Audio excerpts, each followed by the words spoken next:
Lizzie, what can you tell us about your first experience at the Giro Rosa? It's quite a cool experience, and also it's really hard for me because it's my first year as a professional rider. And you survived the mountain, so you are happy. Now only 2 stages to the finish.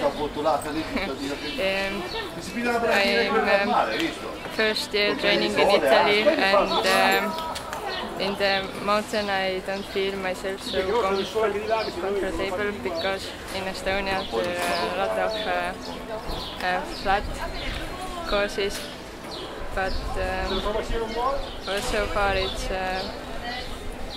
quite awesome experience for me. You live in Toscana, and are you going to ride the World Championship in Firenze?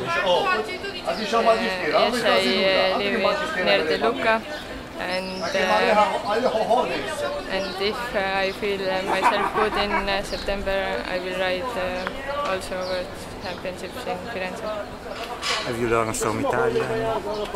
Do you speak Italian a bit? Un po'. I learn every day new words, and I understand Italian, not so good, but I understand, but it's hard to speak. And Italy is really a nice country. Yes, I like Italy. Thank you.